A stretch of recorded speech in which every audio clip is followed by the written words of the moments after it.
Managed Mentoring Guide for Getting Started in Beekeeping, Painting Hive Equipment. I am Kevin England. In this lesson, we'll walk you through how to prep your space and set up to paint.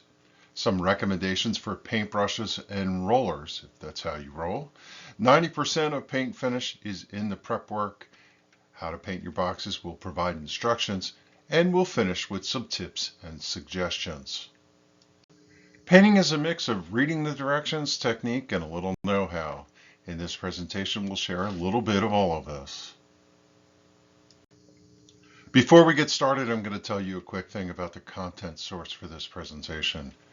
I used to own and operate a sign shop. In my beginning days, I used to loathe having to paint sign blanks for lettering, mostly because I wasn't good at it.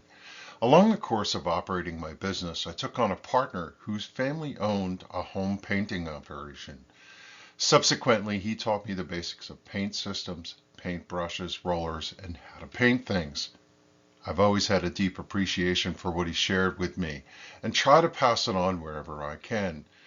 When done well, paint systems will hold up for years and years, and many of the hives that I painted in our first years of beekeeping, which was 2008, are still in service and the paint has not failed. Hopefully that'll give you some faith to consider the technical details shared in this presentation. One obvious question is, do you really need to paint your hives? The short answer is yes. Unprotected wood will last for quite a long time, but eventually, like any wood that's unprotected, it's going to degrade as it starts to decompose. This is going to be accelerated by the fact that the bees are inside the hive. Protecting the wood from the exterior will give years of service, and it's really the best way to protect your investment. Painting your boxes requires a reasonable amount of space to work. Set up your workspace for both a place to paint and a place for all of your tools. Find a place where the work area is clean and your tools can be organized while you go. Make sure to set out drop cloths or any other protection you require to keep things from being harmed from any errant paint that is dripped or spilled. It is disappointing to look at the finish of anything that you have painted and see dirt specks throughout. One way to mitigate this is to clean the space prior to starting by sweeping and/or vacuuming the space 24 hours in advance, or at least multiple hours ahead of starting. Consider that when you sweep or vacuum, it distributes dust into the air that can distribute on paint surfaces for a window of time while the dust settles out of the air. Do this at least a day ahead of time and then wait overnight for the dust to settle on surfaces. The next day, before you start, wipe down those surfaces that you're going to work on. This is an effort to keep any dust specks from settling on your paint while your pieces are air drying. Read the instructions on your paint can and learn the details for working with the paint you have purchased. Set the temperatures to the optimal temps if possible, or at minimum ensure your workspace is in the temperature range per the specification on the can. Choose a location that is not drafty but can be refreshed if you open a window or door for a light breeze to circulate the air. Prior to starting your painting job, be sure to stir your paint very well. This extremely important step ensures consistent coverage and provides for the best paint adhesion. Stir your paint in the beginning and continue to stir it periodically throughout your painting process. Most opt for a high-quality primer and exterior water-based paint system to paint beehives. You could choose an enamel-based paint system, but most choose exterior latex acrylic paint systems because you clean up with water and that's a little less fussy. This slide shows that we are partial to a few brands. These recommendations come from testing paints back in the sign shop days and finding finishes that were superior with these particular brands. Now consider guidance and use what you know and what you're comfortable with. You don't have to follow these recommendations. Using paint systems from one manufacturer, say Behr or Glidden or some of the others that are familiar to you, is a good way to go as brands test their primers with their top coats, and the products are really designed to work as a system. Using the specific third-party primers called out here are also a good choice, and we've never experienced any problems with them in conjunction with other commercial paint systems for top coats. Be sure to choose exterior versions of the primers and paints when you're in the store. If in doubt, ask the person at the paint counter. They are almost always extremely well versed. Note that the cost these days for paint is pretty expensive. So take your time to get the paint that you'll be happy with. A quart of primer and a quart of top coat paint will be enough to do 2 Hive kits. Today's market offers a product that is a combination of both paint and primer. This product line simplifies the process, but in our experience is not well suited for exterior applications. In the right situations for interior surfaces, this is not a bad choice. But for the harsh exterior exposures like a beehive, a more traditional and durable primer and paint system is the better way to go. You either have some experience for painting objects, or perhaps the concept is totally new to you. If you have experience in your set and what tools, brushes, and such, then go with what you know. If you want some guidance, you can see on the screen that we recommend a combination of brush and roller approach. For the brush and roller approach, we like a 1 to 2 inch brush. Generally, price does reflect quality when it comes to bristle brushes. Do not be tempted by the bargain bin brushes. Cheap bristle brushes do not paint well, the bristles fall out, and they're frustrating to use. You'll find that some offerings seem more expensive than others. If in doubt, ask the person at the paint counter to make a recommendation for a brush that is at least middle of the road. Smaller size brushes are more agile, but require more work to paint larger surface areas because, well, they require more strokes. Wider brushes cover more ground, but are a little harder to handle for the technical painting of handhelds and finger joints.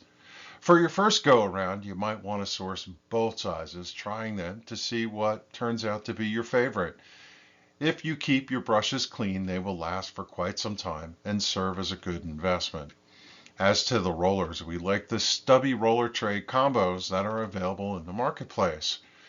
With a tight, smooth nap on the roller, we will cover the technique for using these in an upcoming slide.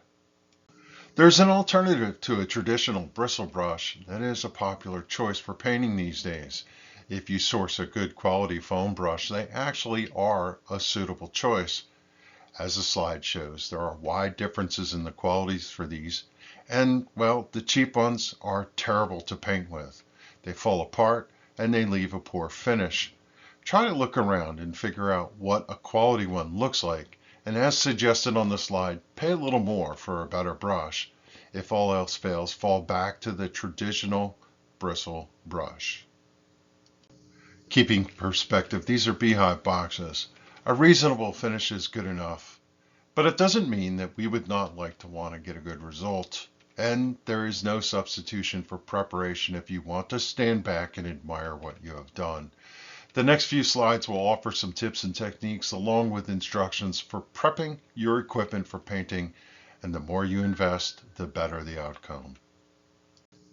Our first tip is kind of optional and not a very well-known painting tip, but I have found that it significantly extends the paint surfaces on the sign blanks and the beehive boxes. The key looking at the graphic is to understand that the sharp corners are a weakness, as they provide a compromised surface that when nicked create a place for water to get in and behind the paint. We take the extra step in our operation to round off our sharp edges on the boxes and other equipment and paint just a touch into the flat surface around the corner. Just run a bit of sandpaper to dull the edge, and don't forget to wipe away any of the dust that comes from sanding. Make it a practice every time you plan to put your paint to surface that you wipe the panel down before doing so. This requires some wiping cloths, which we'll talk about in a moment. But we're here to say we want you to know that how you wipe matters. Consider a method to wipe a piece where you do not wipe over the area you just cleaned off. Rewiping, if we can call it that, takes the contaminants that you just wiped off and redeposits them back on the prepped area. Wipe across the piece and then wipe across the bottom edge of the area and work from top to bottom, side to side. But don't wipe like you're wiping a window. That's not the right way to prep the piece. The saying is wipe dry, then wipe wet. It might be odd to think about fresh, unpainted wood needing wiping, but as pieces sit in the shipping boxes and as they lay around waiting to be painted, things settle on them. If the pieces are clean, a dry wipe usually suffices. Pro painters might often turn to something called a tack cloth to get the job done when dry wiping. This is an optional way to go. As to the wet wipe, consider that our hands have oils, and even an inadvertent handling of the pieces leaves contamination on the surfaces. Pieces get contaminates on them when we dry fit the boxes, when moving pieces around and through other activities. A damp, well wrung out rag will remove surface contaminants and provide a better finish for the paint to adhere to. It might seem odd to consider wetting a surface before painting, but most paints are water-based, and as long as the surface is not wet, a slight dampness is not going to be a problem. If you follow our recommendation, then you're using both a brush and a roller in tandem. Take the brush and paint the handheld cutouts first. This lets you comb out some of the excess paint when you load the paintbrush, and you still have it charged enough to paint the technical finger joints. The nooks and crannies of the finger joints pull out a really charged brush and can lead to drips and runs. Discharging some of the paint on the handhelds prior to painting the joints helps with avoiding some of this problem. One of the more frustrating things about painting is when your paintbrush is a mess. The tip I learned along the way is to only dip your brush halfway or less. When pulling the brush up and out of the can, tap the tip across the rim or interior of the can. This ensures that any drips fall off and results in a brush holding the paint better while you take it from the can to the piece you are painting. Not sure why it works that way, but it really sets the paint in the brush. Another tip is how to charge the roller with the paint. I like to leave the lid alongside the can and lay the paint stirrer on it when I'm not stirring the paint. When it comes time to add more paint to the roller tray, I dip the paint stirrer into the paint and hold the tray over the paint can with my left hand. Doing this, I can load the tray with installments of paint from the paint stirrer over top of the can, and then I wipe the excess paint from the paint stirrer on the roller itself and place it back on the lid. I avoid at all costs pouring the paint from the can into the tray. For the reasons spelled out on the slide, I really dislike ending up with a paint can that has paint all over the sides, and next time I go to paint, I can't read the instructions on the can, and the rim is full of paint and the lid doesn't set properly, and so on. Repeating what we said just a moment ago, cut in the technical parts with a brush, then when it makes sense, roll out the flat surfaces.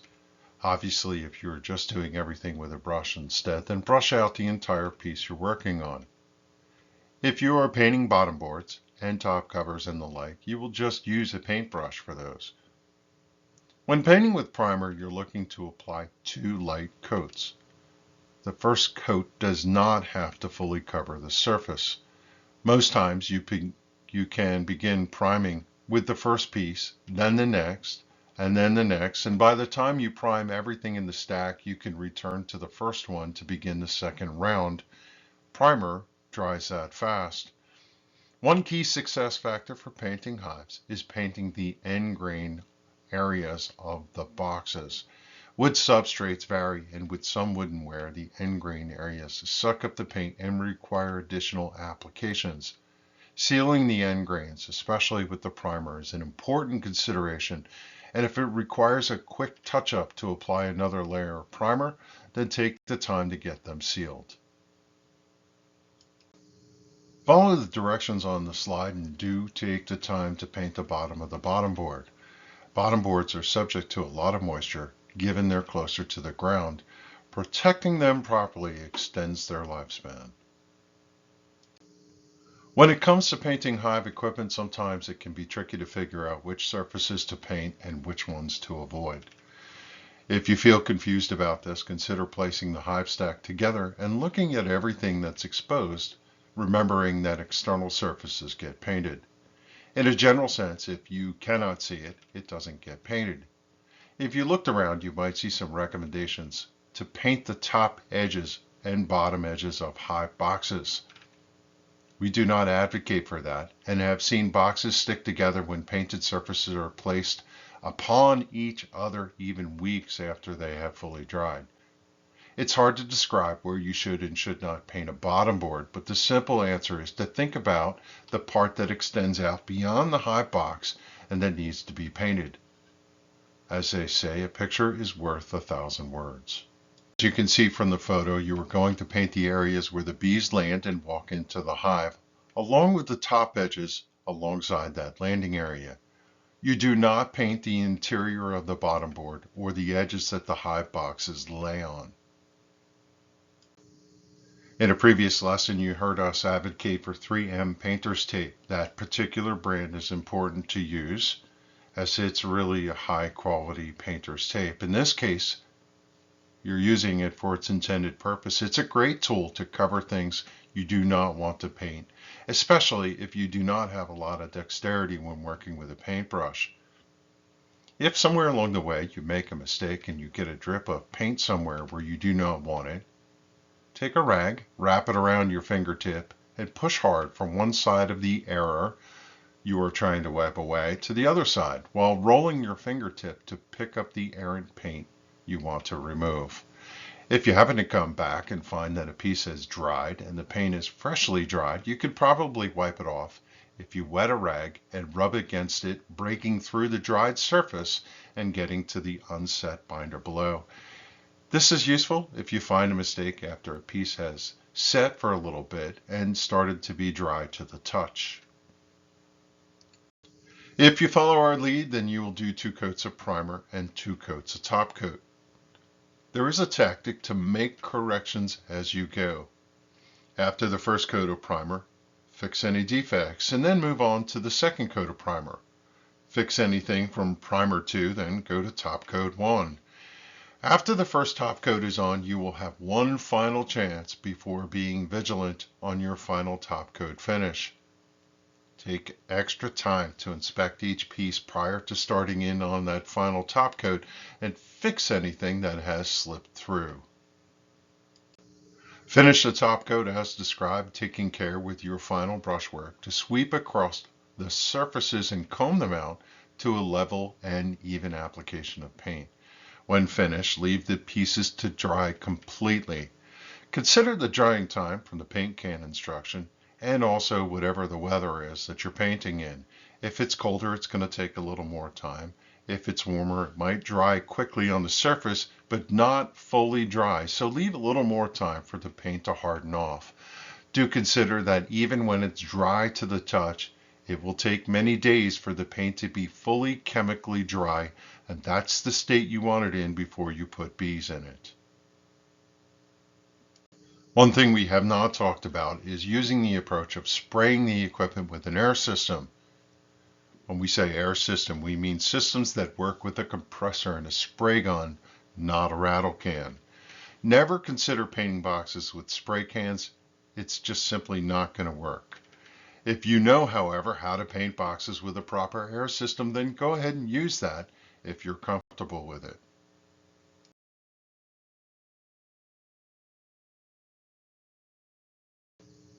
In this photograph, you can see how the boxes are suspended on a piece of pipe, hung from a couple simple slings.